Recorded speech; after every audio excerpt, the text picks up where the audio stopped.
Online health and wellness has been a very impactful class for me because it has taught me a lot of things that many students need to know, especially about themselves. In Unit 1, we began by discussing social, emotional, and mental health, which is very, very important to everyone, especially during the times we are living in right now. One of the biggest things that impacted me when I learned about it was how to say no to something that you don't want to do. So there have been many times where people will ask me or ask someone else if they want to do something or tell them they should do something. And sometimes in those situations it can be very hard to say no. And so that portion of the unit was very impactful, reminding me and showing me how I need to say no in the future to things I do not want to do.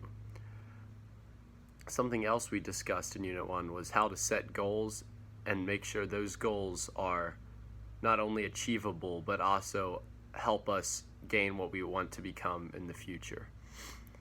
And so I think it's very important that everyone has a set goal in mind when looking at their future. But I also think it's important that those goals are achievable for that person and have some significance to what they want to do in the future. And then something else we discussed was conflict resolution. And many times in different conflicts, there are different ways people handle the conflicts. One of the biggest is the compete or fight, which basically means that you get in a conflict and you want to win. You want to hold the power in the argument, and you want to overall have a winner and a loser in the argument.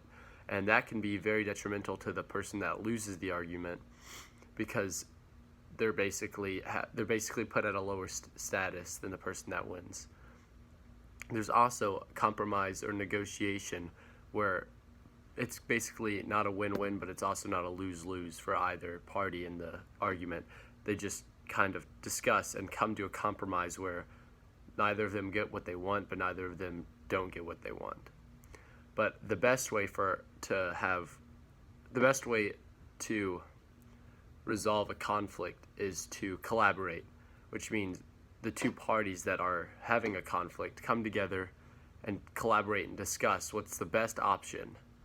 And that is the best way to have conflict resolution. Something else that is very, very important, especially during the times right now, is how to cope with stress. In this unit, we discussed a lot about coping with stress as in like losing someone in your life, such as a loved one or a family member. And that is very important because many times people that lose someone don't have an outlet or don't know how to manage the stress they receive or they get after losing someone. And because of that, they end up hurting themselves.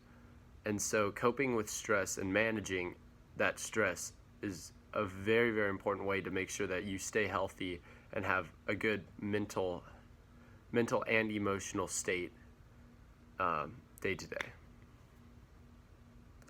The goals I've set for myself because of Unit 1 are things like making sure I have the right mental state when I go into huge decision making, because a lot of times we make decisions based on how we're feeling at the time and not how they will affect us in the future. So I want to make sure I have the right mindset and also am just thinking correctly when I make an important decision. And then I will also have a goal of when I am in a stressful position, making sure I tell someone that I am in a stressful position and using the better ways to cope with that so that I am not hurting myself and my mental health. In Unit 3, we discussed personal nutrition. Personal nutrition affects your body physically, as in it's how our body keeps running and how it keeps healthy. It differs from Unit 1 where we talked about social, emotional, and mental health because that is our mindsets. But this is our actual physical bodies and how we keep them healthy. Nutrition is very, very important to us because it is the food intake we have that keeps our body healthy and alive. During this unit, we discussed MyPlate, which is a dietary guideline that tries to help us understand and appreciate the food we take in and how to keep a healthy lifestyle. It also tells us what we should and shouldn't eat so that we can keep our bodies healthy. I think from this unit, something I've gathered is that a food log can be very, very important to your health. Doing the food log, I learned that I actually don't always take in as many calories as I need each day, and sometimes the calories I do take aren't from a healthy food source. And so, I think keeping a food log is very, very important. Even if it isn't super specific, I think keeping a more broad food log each and every day can be very important, so that you know what you're getting out of your meals every time you eat. From Unit 3, I also have made a few goals in mind, and that is when I become more self-reliant, such as when I get out of high school and I'm paying for my own food, I have a goal in mind that I will stop trying to buy as much food that just tastes good and more food that actually has health benefits and keeps me healthy each and every day, so that I can maybe feel a little better each morning and have more energy. And because of this unit, I have learned what food is safe to eat and what food is not. So most food is safe to eat, but some of it can be detrimental to your health, such as too much sugar intake. And so from this unit, I've learned food safety and how to apply that into my diet each and every day, so that I know that what I'm eating is actually helping my body and not just tasting good in the moment and affecting my body later. In Unit 5, we discussed reproductive health. Now, reproductive health is something that isn't usually taught, or it is taught in many schools, but it isn't heavily emphasized as it should be, especially to teenagers who don't understand the effects that reproduction can have in their lives. Pregnancy is a very, very important topic of discussion for teenagers, because many are not educated on the subject. And so, since there isn't very high education standard for pregnancy, it leaves a lot of risks for adolescents and sexual activity, such as accidental pregnancy or STDs. This unit also discussed relationships in general, such as dating or just how to have a healthy relationship between you and a partner, and how to keep it healthy. One of the major things we learned were the unhealthy signs in a relationship. And I think the biggest, especially in today's world, is an abusive relationship, which can be very harmful to one or more of the parties involved in this relationship.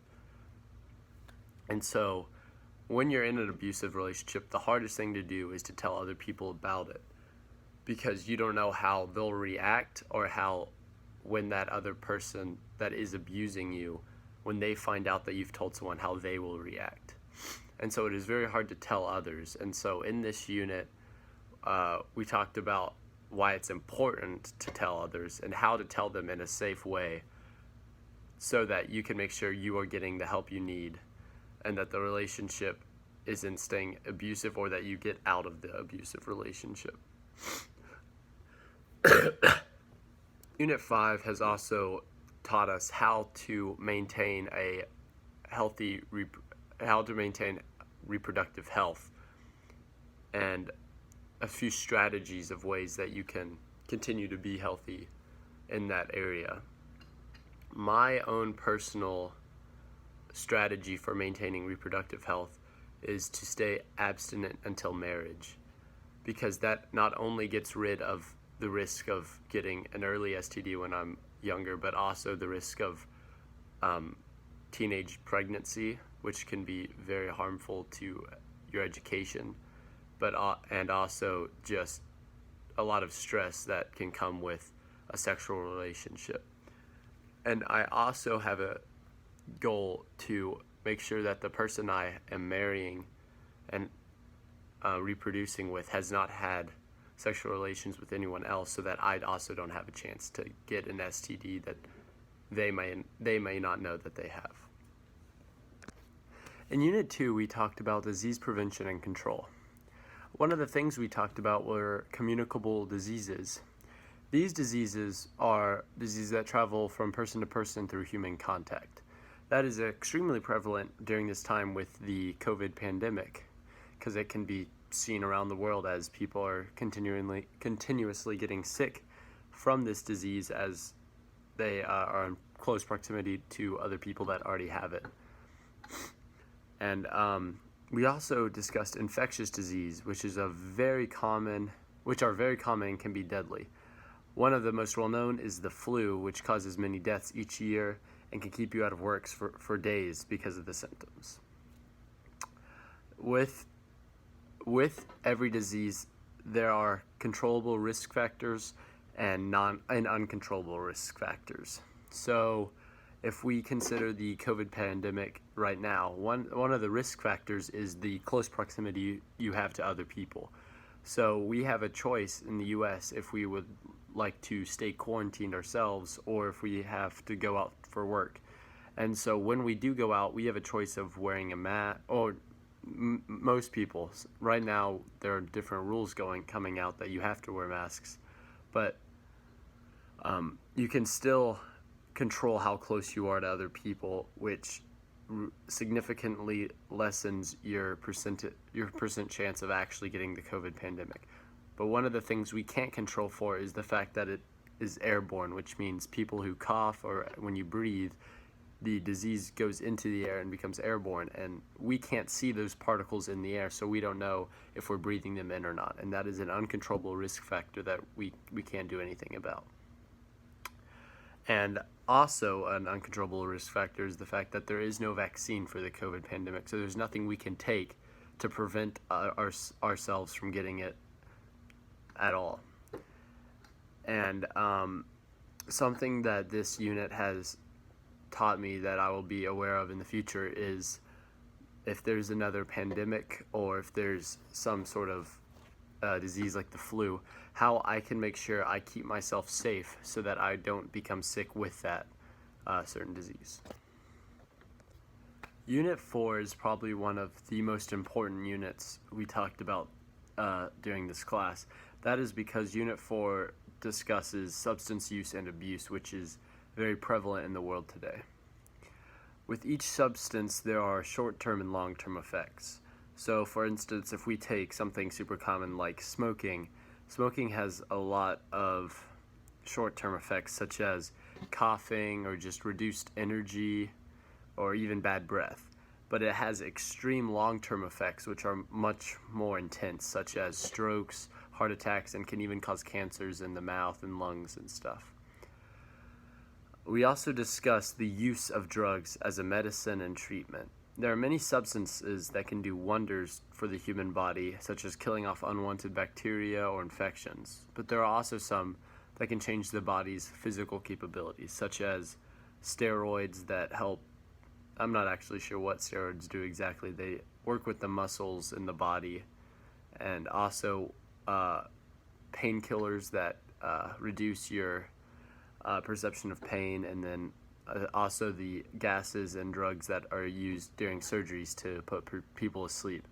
And those can be dangerous because they provide people with these feelings that are supposed to help certain symptoms of either a disease or an injury, but people can become addicted to those feelings, which means that they become addicted to the drug, and then that can be a very huge life changer for them in the future, and as they go along their life, it can control them. And so one of the things we talked about was substance use and how we ourselves would avoid ever getting addicted or coming into contact with those drugs. And so the way I would prevent drugs, or prevention of drugs is the best way to not become addicted. And so the best way I would prevent myself from coming into contact with drugs and other bad influences is just to make sure I know who I'm hanging out with, especially my friends, and just making the right decisions around them, and knowing when, if I am asked to do those things, knowing when to say no and how to say no, which ties back into Unit 1 about knowing when to say no.